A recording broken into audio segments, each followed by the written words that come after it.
जैसा कि हम पहले ही कह रहे थे कि बहुत सारी महत्वपूर्ण जानकारियों के साथ हम आपके बीच आते हैं। आज भी बहुत ही महत्वपूर्ण और ख़ास जानकारियों के साथ हम आपसे बात करने जा रहे हैं, लेकिन हम कहना चाहते हैं कि कृषि से संबंधित जानकारियों के बारे में तो उससे पहले कहना चाहेंगे कि किसान भाइयों के लिए खेती बाड़ी कितना महत्वपूर्ण है और कितना ज़्यादा वो इसको महत्व देते हैं और इसी से जुड़ के वो अपने व्यवसाय को आगे बढ़ाते हैं और अपना नाम कमाते हैं। इन्हीं बातों को ध्यान में रखते हुए आज के इस बदलते युग में एक किसान भाई ने अपनी तकदीर बदल दी है। वो कैसे और किस तरह से हुआ है, अब बिल्कुल जानना चाहेंगे। आइए किसान भाई मिलते हैं सफल किसान से दुबराज महतो और माझी प्रखंड गाँव चापा से, और इनको देखते हैं विरचित के माध्यम से। झारखंड प्रदेश में आधी से ज्यादा आबादी कृषि से जुड़ी है, फिर भी यहाँ खेती अभी तक वो रूप नहीं ग्रहण कर पाई है जिससे कि किसानों की आर्थिक व्यवस्था सुदृढ़ हो सके। यहाँ के किसान आज भी दयनीय स्थिति में जीने को विवश हैं। कृषि आज भी कृषकों के लिए मात्र भरण पोषण का जरिया बनकर रह गया है। इसने अभी तक व्यवसायिक रूप ग्रहण नहीं किया। इसके पीछे के कारण है कि यहाँ के किसान आज भी खेती में नवीनतम तकनीकों को अपनाने के बजाय परंपरागत तरीकों पर बल देते हैं। परंतु यहाँ कुछ किसान ऐसे भी हैं जो जमीन में एड़ियां रगड़ने के बजाय तकनीक का उपयोग करते हैं और अपने खेतों में सोना उगाते हैं। ऐसे ही किसानों में एक हैं झारखंड राज्य के रांची जिले के और मांझी निवासी दुबराज महतो। दुबराज महतो जो पहले किराना दुकान चलाते थे, अपने मामा के लड़के से प्रेरणा ग्रहण कर उन्होंने खेती की शुरुआत की। उन्होंने अपनी खेती को नई नई तकनीक के साथ जोड़ा, जिसके कारण उन्होंने इसमें कामयाबी हासिल की। उन्होंने अपनी खेती के सफर की शुरुआत मात्र 2 एकड़ भूमि से की थी और आज वो बढ़कर 14 एकड़ में खेती कर रहे हैं। खेती से आने से पहले से मेरा किराना एक दुकान था, उसी को चलाते थे और कुछ नहीं करते थे। लेकिन हमारे एक बैजनाथ मामा का लड़का जो है पाचा बोरवा टोली के रहने वाले हैं, तो एक बार आए हमारे यहाँ तो बोले कि दुबराज तुम क्या करते हो? तो बोले तो किराना दुकान चला रहे हैं। तो बोले कि तुमको अच्छा खासा पैसा कमाना है तो तुम खेती करो। तो हम बोले कि भैया हम खेती नहीं कर पाएंगे, क्योंकि पहले खेती करते थे उसमें माइनस में गए। तो फिर बोले कि नहीं तुम टपक सिस्टम जो है ना, सूक्ष्म सिंचाई प्रणाली का चालू करो और उसके बाद में खेती करो तो तुमको अच्छा मुनाफा होगा। तो मैं उन्हीं का बात माना, बहुत टाल मटोल किए कि नहीं नहीं होगा हमसे, लेकिन फिर हमको लगा कि एक बार ट्राई करके देखते हैं। तो चालू किए तो हमको अच्छा खासा पैसा मिलने लगा और 2 एकड़ से स्टार्ट किए खेती, और आज के डेट में हमारा 14 एकड़ में ड्रिप इरिगेशन से खेती हो रहा है। दुबराज जब किराना दुकान चलाते थे तो उससे उतनी आमदनी उन्हें नहीं हो पाती थी, जिससे वो अपनी जरूरतों और सपनों को भी पूरा नहीं कर पाते थे। अपनी जरूरतों और सपनों को पूरा करने के लिए वो अन्य व्यवसाय से भी जुड़े, परंतु उन्हें सफलता हाथ नहीं लगी। तब उन्होंने अपने आप को खेती से जोड़ा, तब जाकर उनके सपने साकार होने लगे और आज उन्होंने अपने लिए मकान बनवाया, गाड़ी खरीदी तथा वो अपने बच्चों को अच्छे स्कूल और कॉलेज में भी पढ़ा रहे हैं। किराना दुकान में उतना कोई खास नहीं था इनकम, और हमारा सोच थोड़ा सा बड़ा था कि बढ़िया घर हो, गाड़ी हो, और हम वही तलाश में थे। और कुछ नेटवर्किंग बिजनेस भी कर रहे थे, लेकिन उसमें भी हमको नहीं समझ में आने लगा। हम सोचे कि अपना से मेहनत करके ही कमाना है। तो वही समय जब बैजनाथ महतो बताएं हमको कि तुम खेती करो, तो हम तन मन धन से पूरा स्टार्ट कर दिए खेती करने का। तो अभी मेरा पास बढ़िया घर भी बना लिए हैं, गाड़ी भी है 4 चक्का का, और 2 बच्चे भी हैं, अच्छा स्कूल कॉलेज में पढ़ा भी रहे हैं, और मेरा पत्नी भी साथ देती है हमको खेती करने में, और हम लोग पूरा परिवार बहुत खुश रहते हैं। पैसा आता है तो बहुत मजा आता है। किराना दुकान चलाने से पहले भी वो खेती किया करते थे, परंतु उस वक्त उन्हें खेती से नुकसान उठाना पड़ता था। इसकी वजह ये थी कि वो पारंपरिक तरीके से खेती किया करते थे। नई तकनीक का समावेश उन्होंने अपनी खेती में नहीं किया था, लेकिन जब से उन्होंने अपनी खेती में तकनीक का समावेश किया तो उनकी खेती उन्नत तरीके से आगे बढ़ने लगी। नहीं, पहले जो खेती करते थे ना, साधारण विधि से करते थे। जो नया विधि जो आया ना, उसको नहीं कर पा रहे थे, इसीलिए हम लोग का घाटा चलने लगा। काहे कुछ से मजदूरी ज़्यादा लग जाता था पैसा, और पानी का भी बहुत ज़्यादा खपत था। लेकिन जब टपक सिस्टम जो आया, ड्रिप लगा, तब से पानी का भी खपत कम होने लगा और मजदूरी भी कम लगने लगा। खेती में सिंचाई बेहद ही महत्वपूर्ण भूमिका निभाती है, अतः अपनी खेती को उन्नत बनाने के लिए उन्होंने सिंचाई की संपूर्ण व्यवस्था कर रखी है।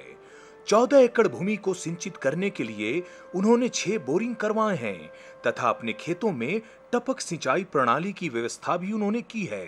उसके लिए ड्रिप है, आती है, बोरिंग है, बोर कराए हैं। अभी मेरा 14 एकड़ में मेरा 6 बोरिंग है और बोरिंग से ही हम लोग खेती करते हैं। उससे पानी का बहुत कम उसमें लागत है, क्योंकि 1 घंटा में 1 एकड़ जो है पड़ जाता है। पहले क्या होता था कि हम लोग साधारण खेती करते थे कुछ साल पहले, तो उस समय 1 एकड़ में हम लोग को पटाने के लिए जो है ना 3 घंटा लगता था और मजदूरी उसमें कम से कम 4 रहता था। 3-4 आदमी हम लोग जब रहते थे तब जाके 1 एकड़ पटाई होता था। लेकिन अभी क्या है कि 1 एकड़ को 1 घंटा में पड़ जाता है और मात्र बटन दाब दिए और पट गया। दुबराज अपने खेतों में अच्छी पैदावार के लिए मल्च का भी प्रयोग करते हैं। अपनी 14 एकड़ भूमि पर उन्होंने सभी जगह मल्च लगा रखे हैं। इससे मिट्टी का तापक्रम भी बना रहता है और पौधों की पैदावार अच्छी होती है तथा खरपतवार भी नहीं के बराबर उगते हैं। अगर ड्रिप के साथ में मल्च अगर कर दिए तो स्वर्ग से सुंदर है और बहुत बढ़िया है। उससे खार पतवार नहीं होता है पहला, और दूसरा है कि उसमें टेम्परेचर भी बना के रखता है, पौधा भी उसमें बहुत बढ़िया होता है। तो इसलिए अगर कभी भी कोई भी खेती करे तो हम सलाह देते हैं कि मल्च में ही करें। और अभी मैंने जितना भी 14 एकड़ में खेती होता है सब में मल्च किया हुआ है। अच्छी खेती के लिए खेती का ज्ञान होना भी अति आवश्यक होता है। दुबराज महतो इस बात पर पूरा यकीन करते हैं और यही वजह है कि खेती से जुड़े हर कार्यक्रम में वो भाग लेते हैं और अपने ज्ञान की पूंजी भी बढ़ाते रहते हैं। सीखना बहुत जरूरी है, बिना सीखे हुए खेती नहीं हो पाएगा। आजकल नया टेक्नोलॉजी आ गया है, पहले का विधि से करेंगे ना तो उसमें माइनस में चल जाएंगे। क्योंकि अभी दवा भी जो है अभी फंगिसाइड है, ये जहर है, उसके बाद विटामिन है। पहले क्या होता था कि आदमी सिंपल एक जहर डाल दिया और उससे खेती हो जाता था। लेकिन अभी विटामिन भी डालना है, फंगिसाइड भी डालना है, ज़मीन का मिट्टी का भी चेक करना है कि हमारे मिट्टी में क्या चीज़ का कमी है। इसलिए जो है आज के डेट में हम लोग को सीखना बहुत जरूरी है और सीखते भी हैं। हम लोग का बैजनाथ जी के यहाँ भी कभी कभी प्रोग्राम होता है, वैज्ञानिक लोग आते हैं, वो लोग बताते हैं कि खेती कैसे किया जाता है, उससे उपज कैसे अधिक होगा। दुबराज महतो आज अपने खेतों में विभिन्न प्रकार की सब्जियां उगा रहे हैं। वो मौसम के हिसाब से सब्जियों का चयन करते हैं, फिर उसकी खेती करते हैं और वो अपने खेतों में खीरा, फूल गोभी, बंदा गोभी, मटर तथा तरबूज आदि भी लगाते हैं। तरबूज से एक मौसम में वो 1 एकड़ से लाख रुपए तक की आमदनी करते हैं। देखिए, हम भी पहले तरबूज के बारे में बोलता था कि तरबूज लगाओ, ठीक है। हमारे जो गुरु लोग हैं वो लोग बोले तरबूज लगाओ, तो हम भी विश्वास नहीं करते थे कि क्या मालूम तरबूज होगा यहाँ कि नहीं होगा, कैसे कहें। लोग बाहर से आता है, बिहार तरफ से आता है, बड़ा बड़ा आता है, बंगाल से आता है, तो हम लोग सोचे कि नहीं होता है। तो जब हम लोग बैजनाथ महतो जी के यहाँ तरबूज का जब एक लगा हुआ था 1 एकड़ में, जाके देखे तो बोले कि कितना हुआ भैया, माल कितना तैयार हो गया। तो बोलता है नहीं 20 टन तैयार हो गया 1 एकड़ में। तब बोले कि हम लोग यहाँ तरबूज होगा, एकदम होगा। तो उन्हीं का बाद में आके करने लगे। तो पहले शुरू 2-3 एकड़ में चालू किए, तो सही में गर्मी में बहुत अच्छा होता है हम लोग का तरबूज। और यहाँ का तरबूज बहुत मीठा भी लगता है सर, ऐसा भी है। क्योंकि मीठा इस चलते लगता है कि यहाँ का बोला कि यहाँ का ज़मीन में आयरन का मात्रा बहुत ज़्यादा है, इसलिए यहाँ का हम लोग का मिट्टी में आयरन ज़्यादा है, इसलिए मीठा लगता है। और इसको मांग भी बहुत ज़्यादा है। बाहर वाला आता है तो उसको पसंद नहीं करता है, लेकिन इसको बहुत ज़्यादा पसंद करता है। 2-4 रुपया ये केजी में अधिक बिकता है लोकल में, इसको पसंद करता है। और हम लोग का मार्केट भी नज़दीक में है, रांची में है, रामगढ़ में हम लोग का आधा घंटा में पहुंच जाते हैं। दुबराज महतो रासायनिक खेती से होने वाले नुकसान को अच्छी तरह से समझते हैं और यही वजह है कि उनका रुझान जैविक खेती की ओर तेजी से बढ़ा। वो अपने खेत के कई हिस्सों में जैविक खेती भी कर रहे हैं। एकदम 100% जैविक की तरफ रुझान है, क्योंकि जैविक में थोड़ा थोड़ा हम लोग स्टार्ट कर दिए हैं और कर भी रहे हैं। उसमें क्या है कि बीमारी जो है ना बहुत कम लगता है जैविक में, और रासायनिक में क्या है कि जो है ज़्यादा बीमारी लगता है। अगर आज दवा डालें तो फिर 4 दिन के 5 दिन के बाद दवा डालना पड़ता है। और अगर जैविक दवा डाल रहे हैं तो अगर 10 दिन 15 दिन भी ना डालें तो उसमें जल्दी कीड़ा नहीं लगता है। एक MBF का प्रोडक्ट है हम लोग का, जो कि जैविक का है। महंगा तो है, लेकिन लेट से दवा के स्प्रे करना पड़ता है, इसलिए हम लोग कंपेयर किए तो हम लोग को सस्ता पड़ रहा है। दुबराज महतो अपने खेत की मिट्टी की जांच भी समय समय पर कराते हैं। इससे उन्हें अपने खेत में कौन से पोषक तत्वों को कितनी मात्रा में डालना है उसका भी इन्हें साफ पता चल पाता है। हाँ, एकदम मिट्टी का जांच तो अगले बार कराए थे, तो कुछ में कराए थे, कुछ में बाकी था। तो इस बार फिर हमारे एक ब्लॉक से काम करते हैं, एक आदमी ने बताया कि मिट्टी तुम दो, हर एक एकड़ का एक एक जगह से निकाल के। तो मिट्टी जांच कराने से ये फ़ायदा है ना कि उसमें चूना कितना डालना है, बोरोन कितना डालना है, ठीक है, जिंक कितना डालना है, तो वे सब चीज़ फ़ायदा है। इसलिए मिट्टी जांच बहुत ज़रूरी है। दुबराज महतो को खेती करने में उनकी पत्नी का भी पूरा सहयोग मिलता है। उनकी पत्नी ने खेती के प्रस्ताव का स्वागत किया था तथा खेती के लिए जमीन लीज में लेने में भी उनका साथ दिया। आदिसी खेती की बदौलत वे एक कामयाब किसान हैं तथा अपनी खेती को और आगे बढ़ाने की तीव्र इच्छा भी रखते हैं। हम भी देखभाल करते हैं, इसका साथ में पूरा देखते हैं, लेबर कुली लगाते हैं, कहाँ कोई चीज़ का कमी है उसको हम देखते हैं, पूरा देखभाल करते रहते हैं। आज खेती में कामयाबी हासिल करने वाले दुबराज महतो को शुरुआती दौर में कई कठिनाइयों का सामना करना पड़ा था। उनके पास खेती शुरू करने के लिए पूंजी का घोर अभाव था और उन्होंने इसके लिए महिला समिति से ऋण भी लिया तथा बैंक से मदद मांगी और उसी पूंजी के सहारे वो धीरे धीरे प्रगति का कारवां बढ़ाते चले गए। शुरुआती दौर में तो दिक्कत था, कुछ महिला समिति से पैसा लिए, ठीक है, पैसा का पहले दिक्कत था, पैसा मेरे पास तो था नहीं पूंजी। महिला समिति से कुछ लिए तो वहाँ से क्रेडिट बना। उसके बाद में मेरा खेती जैसे 2 एकड़ से स्टार्ट किए। जब यहाँ एक बार बैंक मैनेजर आया, देखा तो क्रेडिट कार्ड दिए, क्रेडिट कार्ड से हम लोग को पैसा मिला, है, मेरा क्रेडिट भी है। तो इस तरह का हमको सहयोग बैंक से भी मिला, हमको सहयोग, तो उसी से पूंजी बनते गया और बढ़ाते गए। आज दुबराज महतो अपने क्षेत्र के लोगों के लिए एक प्रेरणा के स्रोत बने हुए हैं। उन्हें देखकर कई लोगों का पलायन भी रुका है, कई लोगों ने खेती शुरू कर दी है तथा कई महिलाएं उनके खेत में काम भी करके जीविकोपार्जन करती हैं। इससे जहां दुबराज महतो को खेती में सहयोग मिल जाता है, वहीं महिलाओं को घर पर ही रोजगार मिल जाता है। हाँ, बहुत पलायन रुका है। पहले क्या होता था कि आदमी बेरोजगार बैठे हुए रहता था और खास करके लेडीज़ लोग जो है घर में बैठी हुई रहती थी। लेकिन जब हमने स्टार्ट किए खेती करने का, तो हमरा देख के कुछ लोग तो कर भी रहे हैं और अभी हमारे यहाँ 25-30 लेडीज़ डेली काम करती है और उन लोग भी बहुत खुश रहती है कि हमको दूर नहीं जाना पड़ रहा है, घर के सामने हमको काम मिल रहा है। भोरे अपना आया और शाम सुबह काम किया 7-8 घंटा और उन लोग का भी अपना पैसा आ जाता है और हमारा भी काम आ जाता है। तो इससे बाहर जाता था उन लोग नहीं जा पा रहा है, नहीं से उन लोग का रोज़गार चल रहा है। तो और हमको भी बहुत खुश आता है। हमने तो सोचा है कि अगर इस तरह का ज़मीन और हमको अगर आगे मिले तो हम तो सब आदमी को रोज़गार दें, इस तरह का हमारा सोच है। दुबराज महतो को खेती से सिर्फ आर्थिक लाभ ही नहीं मिलता, बल्कि इससे उन्हें सामाजिक पहचान भी इलाके में मिली है। लोग दूर दराज से आकर उनके कामों को देखते हैं, उनकी राय लेते हैं और उनकी सराहना भी करते हैं। पहले किराना दुकान था तो सिर्फ गांव घर का ही आदमी पहचानता था, लेकिन अभी हमारे यहाँ बहुत दूर दूर से लोग आते हैं, पहचान रहे हैं और मान सम्मान भी दे रहे हैं। पहले लोग बोलता था किसान को मान सम्मान नहीं देता था, लेकिन जब मेरा घर देखा और जब मेरा गाड़ी जब देखा, जब मेरा सफल देखा कि 13 एकड़ में खेती कर रहे हैं, डेली मेरा एक गाड़ी माल जा रहा है और इनकम अच्छा खासा आ रहा है, तो मान सम्मान भी अभी हमको दे रहा है लोग। दुबराज महतो ने खेती के जरिए कई लोगों की जिंदगी ही बदल दी है।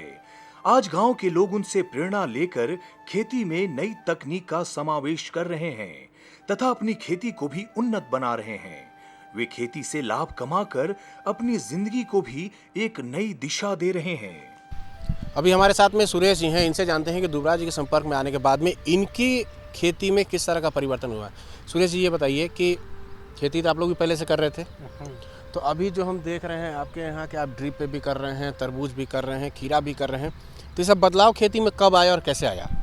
ये बदलाव जब ये ड्रिप वाला खेती जो हुआ ना, दुबराज जी को देखे, उसके बाद हम तो पहले साधारण खेती ऐसे ही करते थे। अच्छा। लेकिन दुबराज जी को देखे उसके बाद हम भी सोचे कि इसमें ज़्यादा फ़ायदा और मुनाफा है और कम मेहनत और कम मेहनत और कम मतलब पूंजी में लगता है, और यही खेती करने से हम लोगों को फायदा है। अभी हमारे साथ में नागेश्वर महतो जी हैं, जो कि इस क्षेत्र के वार्ड के पार्षद भी हैं। इनसे जानते हैं कि राजनीति, समाज सेवा के साथ साथ खेती में किस तरह से कर रहे हैं, और खासकर जो दुबराज महतो हैं, जिन्होंने एक नया इनिशिएटिव लिया है, यहाँ पे सभी लोगों को जोड़ने का प्रयास किया है, उसमें इनका योगदान कितना है। मतलब ये बताइएगा कि अभी जब से दुबराज जी कर रहे हैं, नई नई तकनीक से कर रहे हैं, या आपके इस पूरे क्षेत्र में हो रहा है, तो उससे आपका खेती करने का तरीका किस तरह का बदला है? पहले हम लोग खेती करते थे साधारण खेती, जो ऐसे हल जोतते थे हल के माध्यम से, या ऐसे आदमी लगा के, मजदूर ज़्यादा लगता था। उसके बाद फिर अब हो गया कि आधुनिक खेती हो गया, जो ड्रिप के माध्यम से हम लोग खेती कर रहे हैं। इससे हम लोग को समय कम लगता है। पहले होता था कि हल से हम लोग जुताई करवाते थे, उसमें काफ़ी टाइम वेस्ट होता था। उसके बाद अभी है कि आधुनिक समय आ गया है, ट्रैक्टर से हम लोग अपना कर रहे हैं, सारा कुछ हो रहा है। पहले उत्पादन भी नहीं होता था उतना।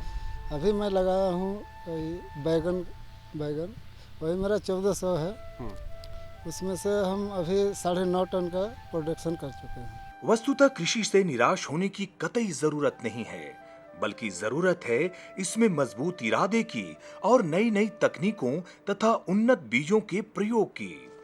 तो खेती में सिंचाई की समुचित व्यवस्था के बाद अगर उन्नत बीजों एवं तकनीकों का प्रयोग होता है, तो गांव के अंधेरों में दुबराज महतो जैसे सूरज का उदय होना कतई नामुमकिन नहीं, जो स्वयं तो प्रकाशित होता ही है, साथ ही साथ पूरे इलाके में रोशनी फैलाकर उजाला भर देता है। तो पूरे क्षेत्र में आशा की एक नई शुरुआत हो गई है। तो किसान भाइयों, कैसी रही ये जानकारी एक सफल किसान से मिलके? बिल्कुल अच्छी लगी होगी और जानकारियाँ भी बहुत सारी आपको मिली होगी। अब चलिए चलते हैं, कृषि से संबंधित तमाम और जानकारियाँ भी लेते हैं और मौसम के मिजाज के बारे में भी जानते हैं। तो चलिए इसके लिए चलते हैं IMD पुणे। भारतीय मौसम विभाग पुणे से प्राप्त आज का मौसम पूर्वानुमान कुछ इस प्रकार है। आकाश में बादल छाए रहेंगे। हवा दक्षिण पश्चिम की ओर से 12 किलोमीटर प्रति घंटा की रफ्तार से चलेगी। आज का अधिकतम तापमान 32 डिग्री सेल्सियस और न्यूनतम 23 डिग्री सेल्सियस रहने की संभावना है। अब मौसम पूर्वानुमान पर आधारित कृषि सलाह। जो किसान भाई हल्दी, अदरक या ओल की खेती करना चाहते हैं, वे संभावित वर्षा एवं मिट्टी में उपलब्ध नमी का लाभ उठाते हुए खेत की तैयारी कर शीघ्र बुआई करें। रोपा धान के खेत की मिट्टी की उर्वरा शक्ति को बढ़ाने के लिए किसान भाई हरी खाद वाली फसल थैचा व सनई की बुआई करें। 1 एकड़ में बुआई के लिए 20 से 25 किलोग्राम बीज की आवश्यकता होती है। किसान भाइयों, हम वापस आ चुके हैं IMD पुणे से, जहां पे आपने मौसम के मिजाज के बारे में जाना, कृषि से संबंधित तमाम जानकारियां भी पाई और आज के अंक में आपको बहुत कुछ हमने बताया। तो आज का अंक आपको कैसा लगा? हम उम्मीद करते हैं बिल्कुल अच्छी लगी होगी। लेकिन इसकी सुझाव और इसकी जानकारी पाने के लिए हम बताना चाहेंगे हमारा पता। नोट कर लीजिए हमारा पता है कार्यक्रम कृषि दर्शन, कृषि प्रकोष्ठ, द्वारा केंद्र निर्देशक, दूरदर्शन केंद्र, रातू रोड, रांची, पिन संख्या 834001। तो किसान भाइयों, ये था हमारा पता। हमें आपके खतों का इंतज़ार रहेगा, आपके सुझाव का भी इंतज़ार रहेगा। इसी के साथ आज के इस अंक में इतना ही। हमें दीजिए इजाज़त। नमस्कार, जोहार।